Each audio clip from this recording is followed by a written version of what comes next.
Buenos días, hermanos. Un placer saludarles de nuevo. Esta vez martes por la mañana en vez de domingo. La razón por la que no pudimos hacer el mensaje el domingo es porque esta semana pasada tuvimos el grandísimo honor y privilegio de recibir a la organización Bomberos para Cristo. Bomberos para Cristo es un ministerio, pero obviamente están catalogados como una organización. Es un grupo de hermanos y hermanas que se juntaron hace ya muchos años para hacer algo muy, en verdad que muy especial, muy bonito. Bomberos que se reunieron para orar y pedirle a Dios que usara sus vidas más allá de la estación de bomberos. Para los años 70, dos de estos hermanos, los cuales ambos ya están con el Señor ahora, se reunieron en una ocasión en una estación de bomberos en Los Ángeles y dijeron, ¿por qué no nos ponemos a orar? Y ojalá que cuando estamos orando alguien más se quiera unir a nosotros. Y así lo hicieron, comenzaron a orar y pronto el grupo fue creciendo de 2 a cientos de personas que después comenzaron a organizar desayunos sábados por la mañana y vieron que venía mucha gente y entonces comenzaron a hacer lo mismo en otras ciudades y luego a través de los Estados Unidos y luego se fue expandiendo hacia Europa, luego en algunos otros países también, y en estos últimos años se ha estado introduciendo ya también la misma idea en Latinoamérica. Así que esta organización Bomberos para Cristo Internacional, una vez que ya han logrado conjuntar estos diferentes grupos en diferentes países, una vez al año se reúnen aquí en el estado de California y tienen una conferencia. Esta conferencia no solamente es para quienes son miembros de Bomberos para Cristo, pero los primeros 2 días de la conferencia son solamente para ellos y los últimos 3 días vendría siendo viernes, sábado y domingo, es para todos los bomberos en los Estados Unidos que quieran participar. En esta ocasión, por cuestiones del clima y las condiciones muy, muy adversas en cuanto a la lluvia y las nevadas en el norte de California, no pudieron hacer la conferencia donde normalmente lo hacían y nos llamaron. Quiero decirles, nos llamaron el día lunes de la semana pasada para preguntarnos si estaríamos dispuestos a recibirlos aquí en este lugar para que pudieran hacer su conferencia, dado que no podían ni siquiera llegar a las montañas allá donde normalmente lo hacen en Hume Lake, California. El día lunes en la tarde nos llamaron y les dijimos, pues por supuesto que sí. Y ahí comenzamos a organizar todo este asunto, buscando hoteles para que se quedara toda esta gente, buscando hermanos y hermanas de aquí de la iglesia, que gracias a Dios tenemos un buen número de personas que siempre están dispuestos a cocinar. Y mire, el lunes en la tarde nos llamaron, para el miércoles en la noche ya estaban llegando aquí y había que ponerlos en estos hoteles y había que atenderlos, así que comenzamos miércoles en la noche y no paramos hasta el domingo en la tarde cuando ya por fin se fueron y todo fue un éxito en verdad. Fue una gran bendición recibirlos y servirles y pues estar aquí solamente para atenderles. Esta organización Bomberos para Cristo yo los conocí en el año 2008 en Panamá. Mi esposa Lili y yo estábamos viviendo en Panamá como misioneros y en un buen día desperté y les envié un correo electrónico y les dije, por favor, necesitan ayudarnos, necesitamos entrenamiento para nuestros bomberos en Panamá. Y unos días después me contestaron y me dijeron, sí, vamos a ir y vamos a ver en qué te podemos servir. Y se fueron, un grupo pequeño. Organizamos este entrenamiento para los bomberos en la ciudad donde vivíamos y tan exitoso fue este entrenamiento, esta capacitación, que programamos uno para el siguiente año Y esta vez no solamente los bomberos en nuestra ciudad donde vivíamos, sino a nivel nacional en todo el territorio panameño. Nos enviaron bomberos y nosotros tuvimos la oportunidad de servirles y de capacitarlos en estas diferentes doctrinas. A partir de ese entonces me pidieron que si estaría dispuesto a viajar con ellos y ayudar, principalmente en el principio para traducir, porque pues la mayoría de ellos no, más bien en ese tiempo nadie hablaba español y todavía muchos de ellos no lo hablan. Y les dije que sí. Y con los años hemos ido a diferentes países por la gracia de Dios. Estuvimos en Ecuador 2 veces, estuvimos en Nicaragua, hemos estado en México, hemos estado en diferentes otros lugares haciendo lo mismo. Las oportunidades que Dios nos abra y vamos y llevamos el entrenamiento. Ahora, este entrenamiento es muy especial, en verdad, porque no solamente que vamos y hacemos el entrenamiento, pero todo el equipo que llevamos, eso es para 3 disciplinas. Hacemos entrenamiento en extracción vehicular, cómo rescatar a una persona atrapada en un automóvil en cuestión de minutos. Cómo rescatar a personas en cuanto haya una inundación o una persona que haya caído en un río, cómo rescatarlas de esas aguas rápidas y esas cosas. El equipo necesario para estas capacitaciones lo proveemos nosotros. Digo nosotros porque soy parte de este grupo ya desde hace muchos años. Pagamos por el equipo, pagamos nuestros propios viajes, nuestros boletos de avión, nuestro hotel, nuestra comida. No nos dan ningún centavo, no pedimos y jamás vamos a recibir dinero de nadie. Y vamos a lugares y les servimos conforme Dios nos guía.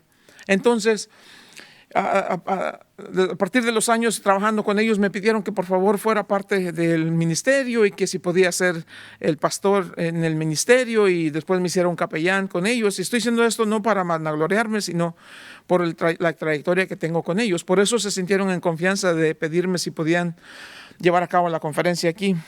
Además de que para este año me habían pedido que fuera el pastor que les llevara el mensaje no solamente para la conferencia internacional de Bomberos para Cristo, sino para toda la conferencia en general. Entonces, pues fue una gran bendición, los tuvimos aquí y la verdad que se fueron tan agradecidos y nosotros quedamos tan bendecidos por estar con ellos. Y esto que les estoy compartiendo es porque estamos planeando un viaje de capacitación en Colombia. Tenemos un viaje programado para México, en el estado de Guerrero, mi estado natal. Estamos pidiendo a Dios que nos permita abrir una estación de bomberos en mi pueblo y tantas oportunidades que tenemos. Esperamos en estos próximos días reanudar las actividades que teníamos en los calendarios. Tenemos capacitaciones pendientes en el estado de Guanajuato, tenemos una, Dios quiera pronto, en Jalisco y una en Monterrey. Entonces varios lugares, Costa Rica, Chile, que nos han pedido que estemos allá. Entonces les estoy diciendo esto, por favor, número 1, para que oren por los bomberos en todo el mundo. Los bomberos son gente muy especial, muy, muy peculiar. Son esos que cuando todos corren del incendio, ellos corren hacia el incendio. Los bomberos son un grupo muy especial en el sentido de que son los que menos recursos tienen muchas veces y los que más arriesgan. Y es a veces triste ver que el pueblo, la sociedad, no les agradece a estos hombres el sacrificio, no les agradece que las familias muchas veces van a quedar sin un padre, sin un esposo, la esposa, porque estos hombres tuvieron en su corazón el deseo de servir. Entonces, en esta conferencia que teníamos planeada, el Señor me puso un mensaje para compartir con ellos. No sé si tendrán ustedes alguna idea. En los Estados Unidos llevamos alrededor de 70 y tantos días. Bueno, ya vamos terminando el tercer mes del año y se han suscitado alrededor de 40 suicidios entre los bomberos. Porque el estrés es demasiado, porque la carga es muy pesada, porque las dificultades y todo lo que ustedes quieran. Entonces, Dios me había puesto que compartiera con ellos este mensaje y compartí con ellos. Y creo que es un mensaje que no solamente es para los bomberos, pero es para todos. Entonces, les comparto esto para que oren por los bomberos de su comunidad Y si no tienen, para que oren, para que pronto tengan una estación de bomberos. Y si algún día se recuerdan, oren por algún bombero. Y cuando los vean, por favor, aunque sea, ofrézcanles un vaso con agua. O aunque sea solamente acérquense y díganle gracias. Son los más criticados, son de los que más la gente se burla, son de los menos apreciados. En muchos países de Latinoamérica, la mayoría de hombres y mujeres que sirven como bomberos lo hacen de manera voluntaria, sin recibir un solo salario, sin recibir equipo. Y aún así están dispuestos a ofrecer su vida. Así que vamos a orar. Padre bendito Dios, en el nombre de Jesús te doy gracias por este tiempo que me permites compartir con mis hermanos, Señor. Padre, pidiéndoles perdón porque no pudimos estar acá el domingo, pero entendiendo, Dios, que tú eres un Dios de gracia y que nos darás favor con todos. Quiero, Señor, pedirte que al abrir mi boca para hablar de esto que me pusiste en mi corazón, compartir con los bomberos, que también sea para nosotros que en mucho tenemos tantas similitudes con los bomberos. También somos llamados, en cierta manera, a aplacar un fuego distinto, o más bien a rescatar a personas del fuego. Esa es la palabra correcta. Padre, por favor, usa estas palabras para que sean de bendición a quien las escuche. Y te damos la honra y la gloria en el nombre poderoso de Cristo Jesús. Amén.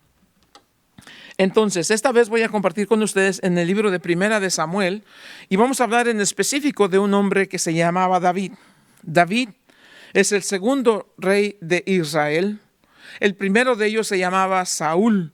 Saúl era un hombre fuerte, alto y muy bien parecido y un hombre muy distinguido entre todo el pueblo. Y fue ungido como rey a petición del pueblo. El pueblo quería un rey como los demás países, un rey. Y por medio de Samuel, Dios va a mandar a ungir a Saúl y va a ser el primer rey de Israel. Pero conforme avanzan los años o el tiempo, nos vamos a dar cuenta que Saúl en realidad tiene problemas muy serios. Saúl tiene una manera religiosa de hacer las cosas, pero en realidad no tiene una relación íntima con Dios. Saúl es la foto perfecta de una persona religiosa. Es decir, buscan a Dios y se acercan a Dios y hablan a Dios y hacen cosas con Dios, para Dios o con un toque de Dios cuando les es conveniente. Cuando piensan que están bien, no necesitan de Dios. Esa es una persona religiosa.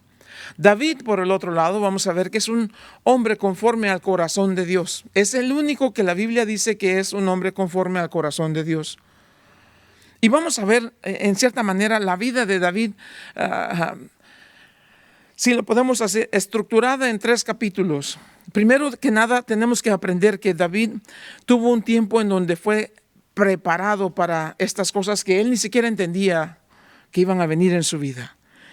Así, el primer capítulo en la vida de David es el tiempo de preparación. El segundo capítulo, por así decirlo, es el capítulo acerca de sus triunfos, de sus victorias, de sus logros. Y el último capítulo de esto sería el tiempo de sus dificultades, de sus grandes problemas. Entonces, 3 capítulos distintos: el tiempo de su preparación, sus victorias, sus logros, sus triunfos y luego sus problemas, sus fracasos. David empieza conociendo de Dios a una edad muy temprana. Como les dije, vamos a estar en Primera de Samuel, en el capítulo 16 en particular. Y les voy a leer algunos versos aquí para que vean más o menos de qué vamos a hablar. Dice en el verso 1, dijo Jehová a Samuel, ¿hasta cuándo llorarás a Saúl, habiéndolo yo desechado para que no reine sobre Israel? Llena tu cuerno de aceite y ven, te enviaré a Isaí de Belén, porque de sus hijos me he provisto de rey. Ahora, Saúl, como les digo, había sido desobediente. El Señor lo había mandado a eliminar a este pueblo y Saúl fue allí, pero no hizo lo que Dios le había dicho. Cuando el profeta Samuel fue y le preguntó, ¿hiciste lo que te dijo el Señor? Sí, lo hice. ¿Y qué es este bramido de ganado que escucho? Es que el pueblo trajo esto. ¿Y qué son estas personas que sobrevivieron? Bueno, es que la orden era de que tenía que exterminar a todos estos, a estas comunidades, a estos pueblos. No lo hizo. Le perdonó la vida a algunos de ellos. Interesante que de esa misma gente va a venir alguien que después le va a tratar de quitar la vida a Saúl al final de su vida. Pero entonces el Señor le dice, he desechado a Saúl, tengo a alguien más que va a ser rey ahora. Samuel no sabe de qué se trata. Solamente que Dios le dice, entonces, Samuel, lo que vas a hacer es vas a ir al pueblo de Belén y ahí vas a encontrar un hombre que se llama Isaí y él tiene sus hijos. Ve allí y lleva aceite porque allí vas a encontrar al que va a ser el próximo rey. Samuel obedece y va allá y le dice a Isaí, vine aquí para presentar holocausto, para ofrecer sacrificio. Dijo, te voy a invitar, y va a ungir a Isaí y a todos los demás con aceite, pero les va a decir para que puedan participar del sacrificio más bien. Pero después le va a decir a Isaí que traiga a los hijos, porque tienen que pasar todos los hijos de Isaí, y entre uno de ellos el Señor dice que está el que va a ser rey de Israel, al cual Samuel tiene que ungir especialmente con aceite, porque es el futuro rey de Israel. Llega allí, llama a Isaí, hacen todo lo que tienen que hacer. Ustedes pueden leer en su propio tiempo, primera de Samuel, y van pasando del mayor hasta el menor. Cuando viene el mayor, Samuel dice, este seguramente tiene que ser porque es fuerte y todo eso, y el Señor dice, este no es. Yo no veo como tú ves, Samuel. Tú miras la apariencia, pero yo veo el corazón. Les estoy parafraseando para no leer todos los versos porque no nos daría tiempo. Ya, por fin pasan todos ellos y Samuel cada vez que viene uno dice, este seguramente es. Y Dios dice, no, ese no es. Entonces no, ese tampoco. Y así, hasta que por fin terminan. Llegan al último y Samuel dice, hay alguien más que no esté aquí todavía. El padre de David dice, bueno, sí, es uno, el menor de todos. Y dice, él está apacentando las ovejas. Samuel dice, ve y búscalo, porque no nos sentaremos a comer hasta que él venga aquí. Van y buscan a David, le hacen entrar. Dice la Biblia en el verso 12 que David, joven, rubio, hermoso de ojos y de buen parecer. Apenas entró David ahí, Jehová, dice la Biblia, dijo a Samuel, levántate y úngelo, porque este es el hombre que Dios ha escogido para ser rey. Verso 13, Samuel tomó el cuerno del aceite y lo ungió en medio de sus hermanos. Y desde aquel día en adelante, el Espíritu de Jehová vino sobre David. Se levantó luego Samuel y se volvió a Ramá.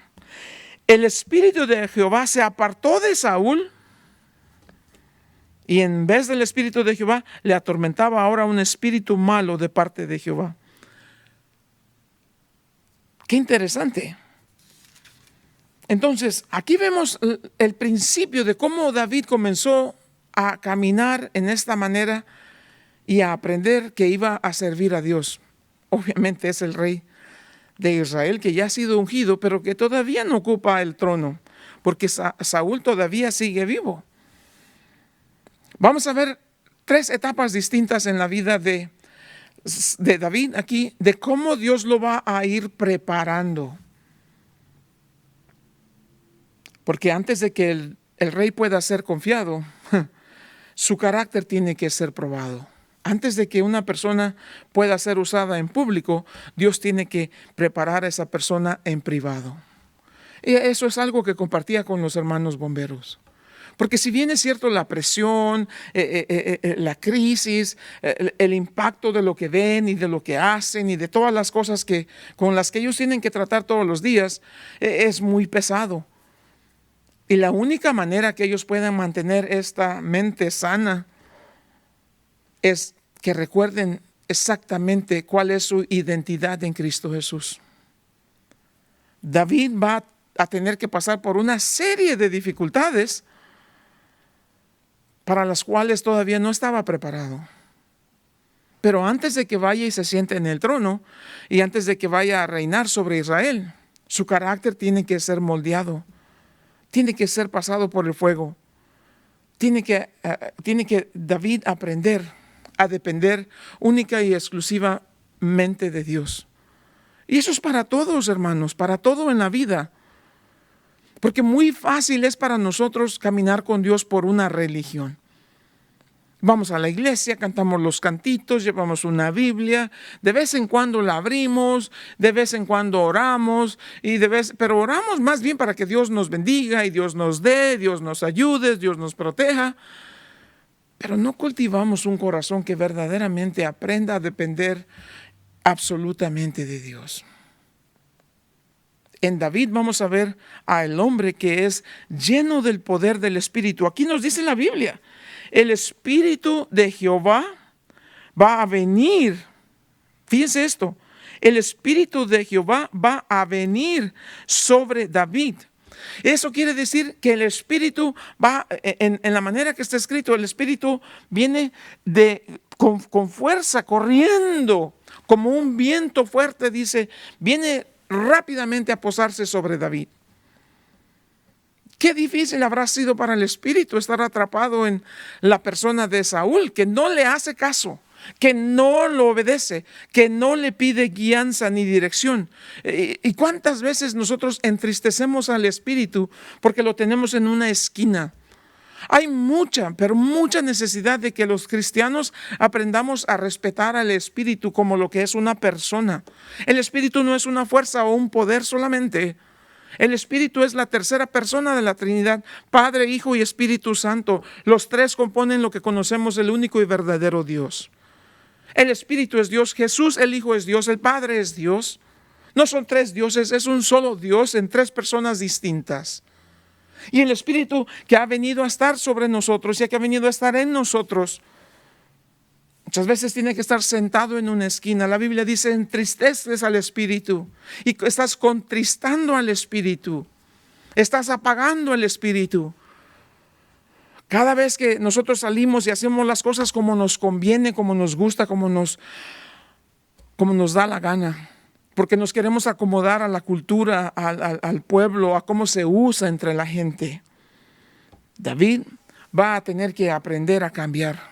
Pero hay algo importante, porque cuando leemos estas cosas aquí, la Biblia nos enseña muy clarito que cuando Dios habla de David, lo hace de una manera muy clara para que nosotros aprendamos de que David es distinto por muchas cosas.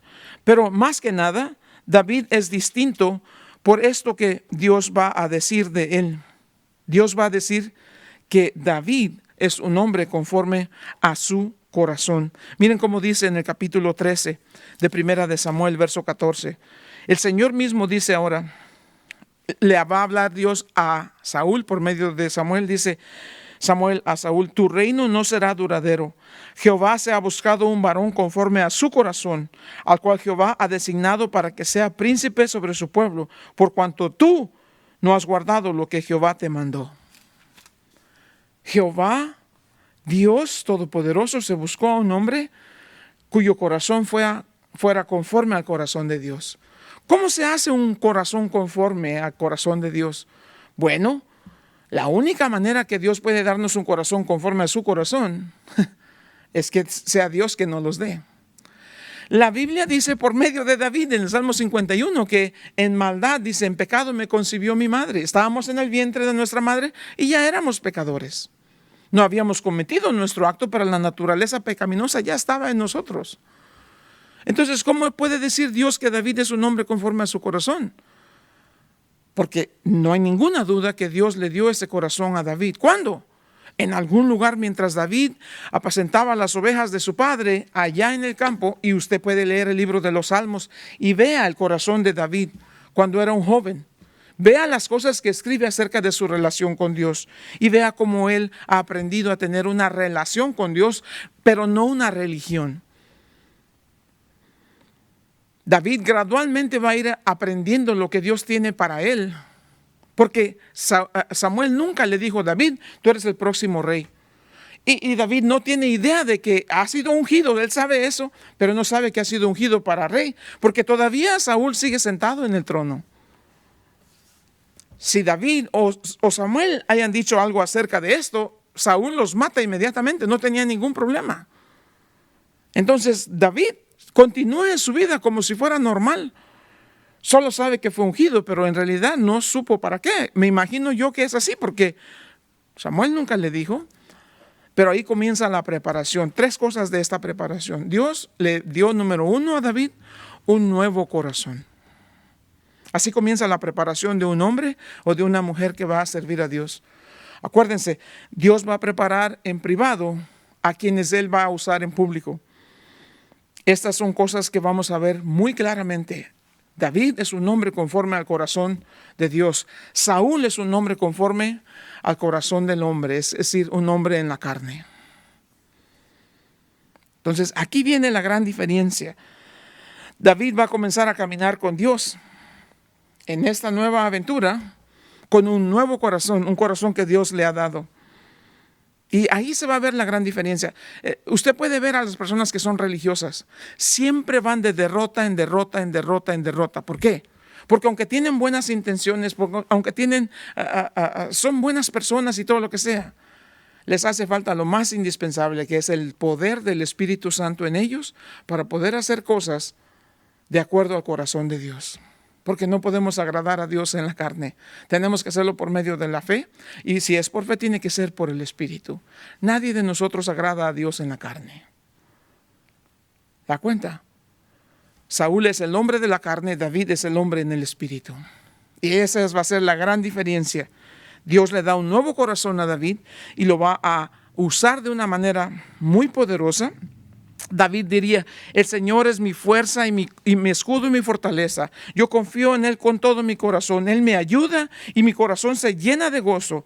Y luego dice: exclamo canciones de agradecimiento a mi Dios por lo bueno que es conmigo.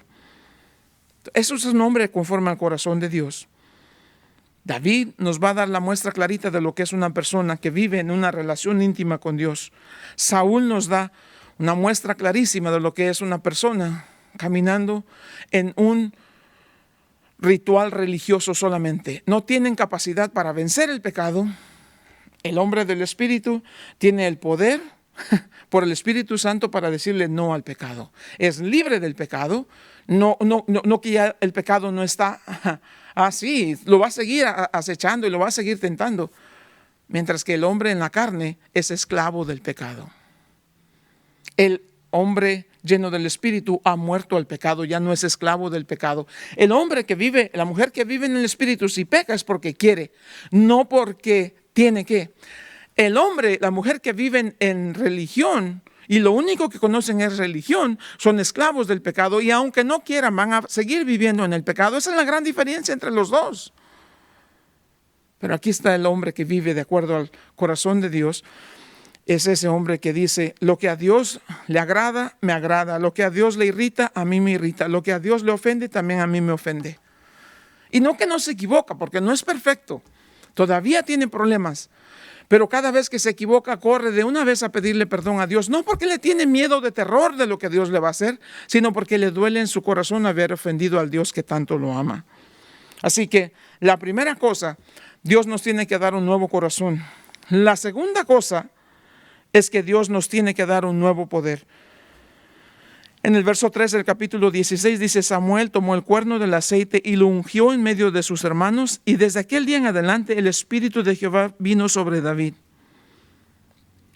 Tiene un nuevo corazón y ahora tiene un nuevo poder, el poder del Espíritu Santo. Vean esto. En su fuerza natural, en su fuerza física, David había experimentado pelear contra el oso, pelear contra el león que le robaba las ovejas. En el capítulo 17 nos dice: cuando venía un oso y me robaba una oveja, yo iba y le pegaba y le abría el hocico y le soltaba la oveja. O un oso que venía, yo peleaba con él y salvaba la oveja que se estaba comiendo. En el poder de su propia fuerza podía enfrentar animales, bestias salvajes. Pero hay un nuevo poder en David, porque hay un nuevo corazón. Ese nuevo corazón es lleno de un nuevo poder. Es el poder del Espíritu Santo. Y aquí es donde la cosa se va a poner interesante, porque ahora hay una nueva batalla. El hombre y la mujer que quieren agradar a Dios van a recibir un nuevo corazón, van a recibir un nuevo poder, el poder del Espíritu Santo. Y tercero, ya que tienen un nuevo corazón lleno de ese nuevo poder, van a enfrentar nuevas batallas. No, claro que sí. La Biblia nos dice que Cristo Jesús vino empezó su ministerio, fue al río Jordán, fue bautizado por Juan el Bautista. Cuando salía del agua, se oyó una voz del cielo que decía: este es mi Hijo amado en que tengo complacencia ahora. Y descendió el Espíritu Santo sobre él en forma de paloma. El siguiente verso nos dice: y Jesús fue llevado por el Espíritu al desierto para ser tentado por Satanás 40 días. Pero ¿por qué tiene que ser tentado? Jesús jamás cometió pecado, jamás cometió pecado en su vida, jamás. ¿Y por qué entonces tiene que ser llevado al desierto? Yo creo, y eso es un tema muy interesante, pero yo creo que Jesús fue llevado al desierto a ser tentado por el diablo para enseñarnos a nosotros cómo podemos vencer la tentación de Satanás. Porque cada vez que es tentado, Jesús le responde a Satanás: escrito está, escrito está, escrito está. Eso es para enseñarnos a nosotros. Así que, yendo del poder del Espíritu, es llevado al desierto, donde va a ser tentado por Satanás y va a vencer a Satanás. David, un nuevo corazón, un nuevo poder, y va a ser llevado a la prueba. ¿Y cuál es la prueba? Aquí la prueba va a venir en el capítulo 17. ¿Y qué es esa prueba? Es en específico un día en que un gigante de los filisteos llamado Goliat va a venir a amedrentar, a asustar, a aterrorizar al pueblo de Israel. Es un gigante, un hombre grandísimo de verdad. Y sus armas son enormes. Y tiene un escudero que anda ahí cargándole su escudo y la jabalina y todo esto. El hombre es de 9 pies acá arriba y tiene una jabalina grandísima que nadie puede enfrentarse a ese hombre. Y viene y asusta al pueblo de Israel. El pueblo de Israel lo ven de lejos y están todos ahí.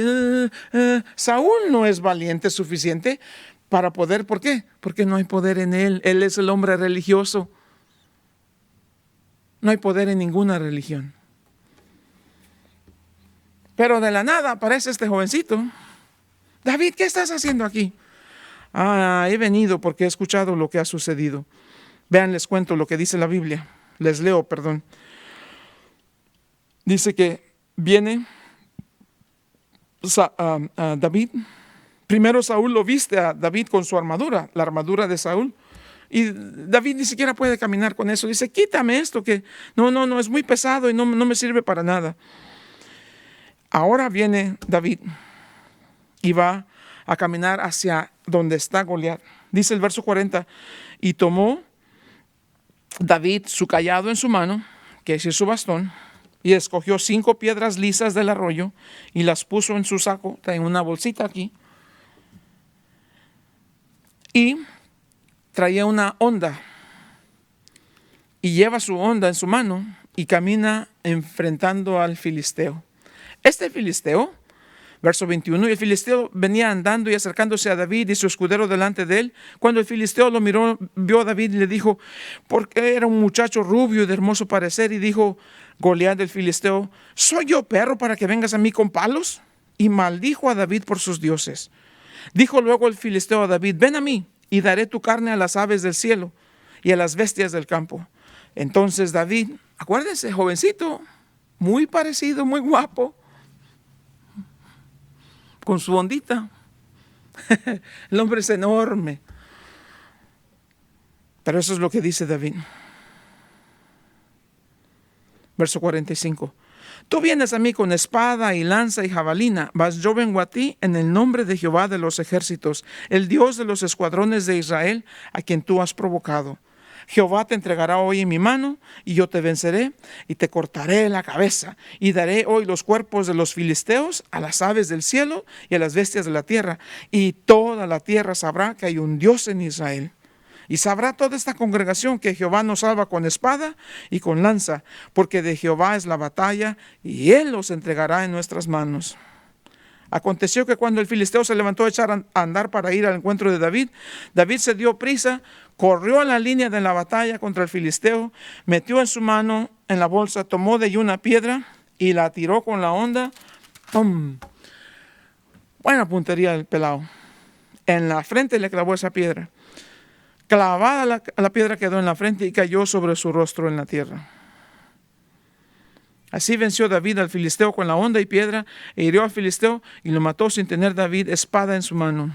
Entonces corrió David, se puso sobre el filisteo, tomando la espada del filisteo y sacándola de su vaina, lo acabó de matar y lo cortó con ella la cabeza. Y cuando los filisteos vieron a su paladín muerto, ¿qué hicieron? Se echaron a huir. Un jovencito que recibió un nuevo corazón, que ese corazón fue lleno del poder del Espíritu Santo y que enfrentó con valentía la nueva batalla que Dios puso frente a él. Esa es la diferencia. Saúl, en su cobardía, porque solamente conoce religión, no fue capaz de enfrentarse al filisteo. El filisteo los aterrorizaba todo el día. David enfrentó al filisteo, pero no por la confianza que tenía en su onda, no por el poder de la piedra. Enfrentó al filisteo sabiendo que nadie puede ofender a Dios y salir victorioso. David sabía, desde el momento en que fue a enfrentar a ese gigante, David sabía que ese era un hombre muerto. Cuando dijo anteriormente, Jehová me ha dado la victoria sobre el león, Jehová me ha dado la victoria sobre el oso que se quería comer mis ovejas, de la misma manera Dios me va a entregar la cabeza de este filisteo incircunciso. Porque ¿quién es él para ofender al Dios de los ejércitos, a Jehová de los ejércitos? El celo por Dios, esa pasión por Dios le dio a David ese valor que tenía para enfrentarse al filisteo y saber que si hay un Dios cuyo nombre es santo, hay un Dios que es perfecto, hay un Dios que es amor, hay un Dios que es gracia, y que ese Dios es mi Dios, cualquiera que le ofenda es mi enemigo, y cualquiera que ofendió a mi Dios ya está derrotado, porque no hay nadie que ofenda a Dios y se quede con su victoria. Esa es la diferencia. Dios va a preparar a aquellos a quienes Dios quiere que le sirvan en público, dándoles un nuevo corazón, llenando ese corazón con un nuevo poder y poniéndolos en circunstancias donde ellos, por el amor a Dios y porque conocen a Dios y porque su fe está cimentada en Dios, en las cosas que Dios ya hizo en el pasado, y saber que Dios no miente, Dios no cambia y Dios nunca me deja y Dios nunca me abandona, y sabiendo que si la gran pasión de mi vida es la gloria de Dios y cualquiera que ofenda a Dios me ofende a mí, y estoy dispuesto a morir antes que permitirle a alguien que me ofenda a mi Dios. Quíteme la vida, mátenme a mí, pero no ofendan a mi Dios. Y si lo haces así, Dios tratará contigo. Eso es lo que David hace. David enfoca sus ojos en Dios. El pueblo de Israel ven al gigante y están temblando. Están aterrorizados. Dios pone a David en esa situación, lo trae a ese lugar, y David, en vez de ver al filisteo, dice: ¿usted le tiene miedo a ese filisteo incircunciso? Para mí ese filisteo no es diferente de cualquiera que estas bestias, es otra bestia más. Es un hocico grande, es lo único que Goliat tiene, es una boca muy grande, igual que el oso, igual que el león. Y si Dios me ha dado la victoria sobre el león, Dios me va a dar la victoria sobre este. Porque si ustedes ven que ustedes están aquí, lo ven grande en comparación con ustedes, yo lo veo desde la perspectiva de mi Dios, y delante de mi Dios Goliat es nada. Es nada más que una gran boca que habla sandeces, necedades. Y Dios va a darme la victoria, porque no soporto que nadie ofenda a mi Dios.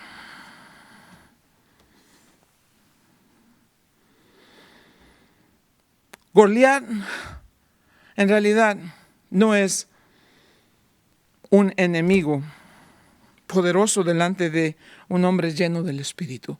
¿Cuántos gigantes hay en tu vida ahora mismo que te están agobiando, te han estado maltratando la vida? Ningún gigante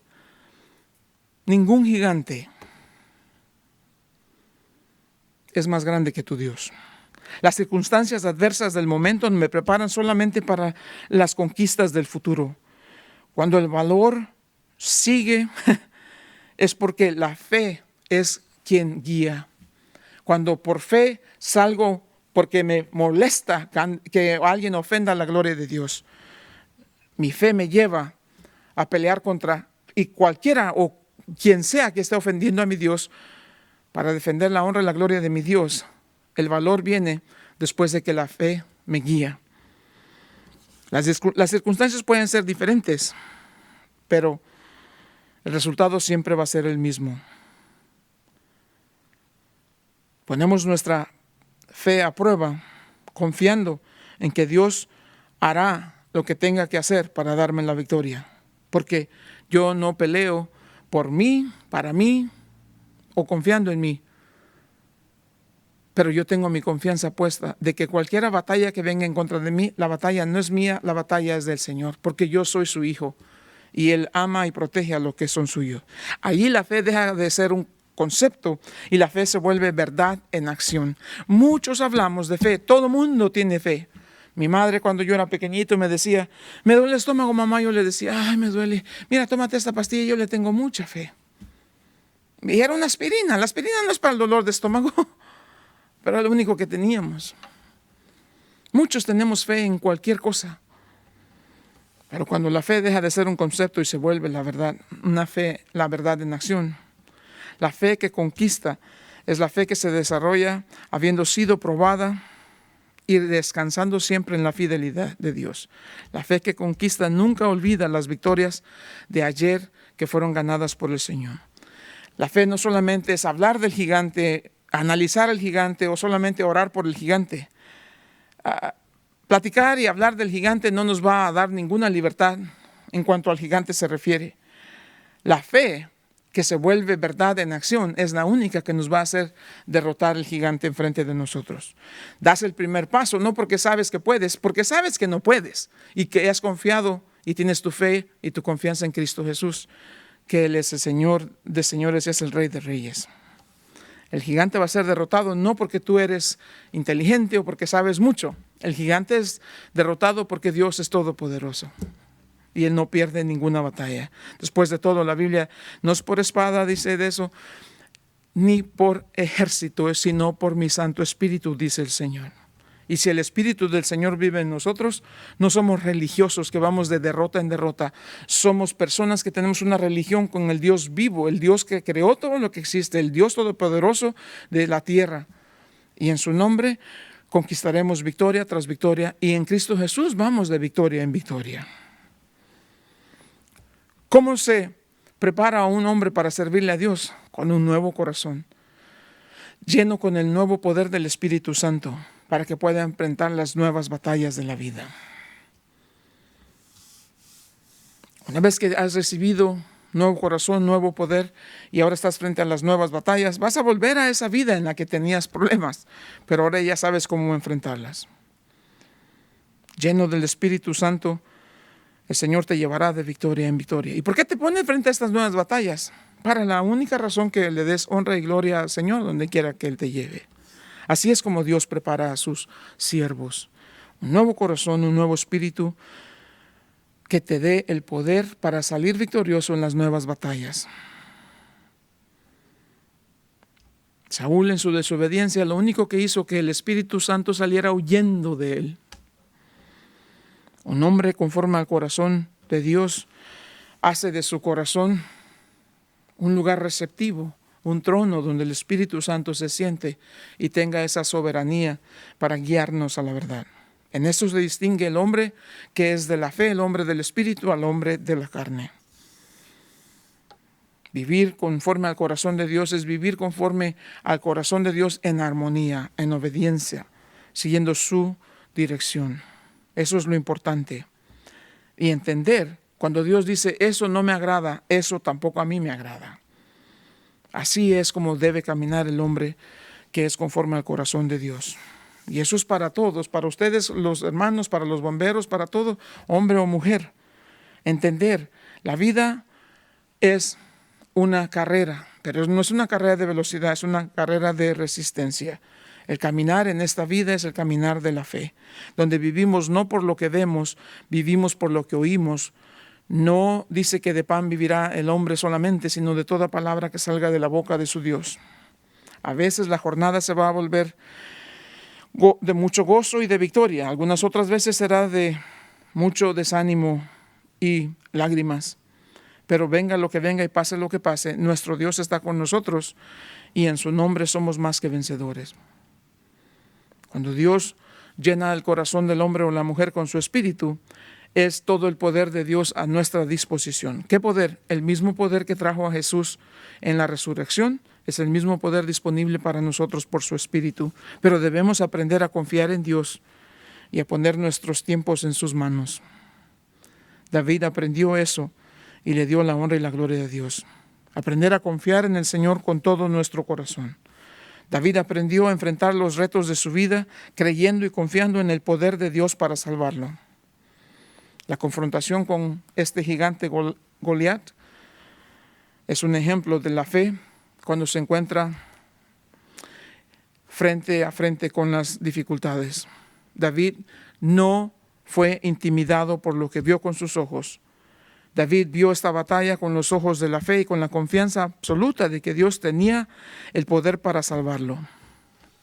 Frente a las dificultades de la vida, David aprendió a confiar ciegamente en Dios por esta fe que es verdadera, es genuina y real.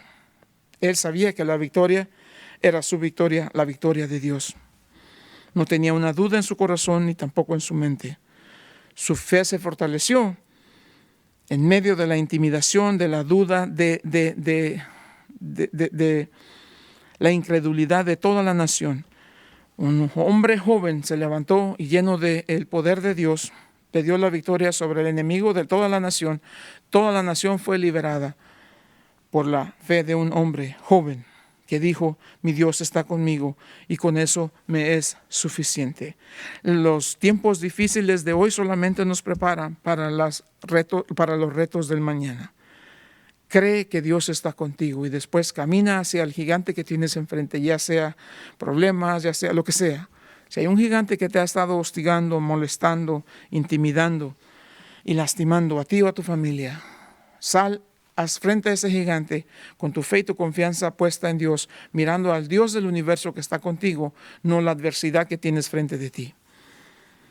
Llénate del poder de su espíritu cada mañana. Y cuando venga el momento de tomar las decisiones, deja que Dios decida por ti. Él siempre sabe lo que es mejor. Él ve el de ayer, el hoy y el mañana. Tú solamente ves tus dificultades frente a ti. Depende de la dirección de Dios. Haz de tu relación con Dios lo más importante. Esa es la vida de David. Pasara lo que pasara, David hizo su relación con Dios el punto central, el eje principal de su vida. Y aun cuando tenía dificultades, adoraba a Dios. En cuando estaba triste, adoraba a Dios. En algún momento de su vida escribió un salmo que andaba nadando en sus propias lágrimas. Pero de todos modos dijo que seguiría honrando a Dios. Dios es nuestro amparo y fortaleza, nuestro pronto auxilio en tiempo de dificultad, dijo en algún momento de su vida. Cuando estuve, dice, en lo más difícil de mis situaciones, invoqué a Dios, llamé a Dios y Él me ayudó. Busqué a Dios y Él me contestó. Este pobre hombre llamó a Dios y fue escuchado y salvado de todos sus problemas. Esperé pacientemente en el Señor y a pesar de todas las dificultades, dice, mi alma encuentra reposo en Dios solamente. Mi salvación viene de Él. Él solamente es mi roca y mi salvación. Él es mi escudo y mi fortaleza y no seré conmovido. Eso es lo que la Biblia nos enseña. Y por último, acuérdense, fue David quien escribió ese maravilloso salmo que nos dice, Jehová es mi pastor, nada me faltará. La vida de David fue una vida muy interesante. Cometió errores y algunos de ellos horrores, sí. Pero Dios nunca se dio por vencido en David. Dios nunca abandonó a David. Eso es gracia. David nunca abandonó a Dios. Eso es fe. Ese es un corazón conforme al corazón de Dios. Un corazón que ha aprendido a vivir por la gracia de Dios y a caminar con Dios por fe en Dios. Eso es lo que es importante. Y eso nos va a salvar de cualquier situación, nos va a sacar de cualquier circunstancia difícil, porque mayor es el que está en nosotros que el que está en el mundo. Amén. Padre bendito, en el nombre de Jesús te doy las gracias por este tiempo que nos permites escudriñar tu palabra. Sea a ti la honra y la gloria por todo lo que haces. En Cristo Jesús. Amén.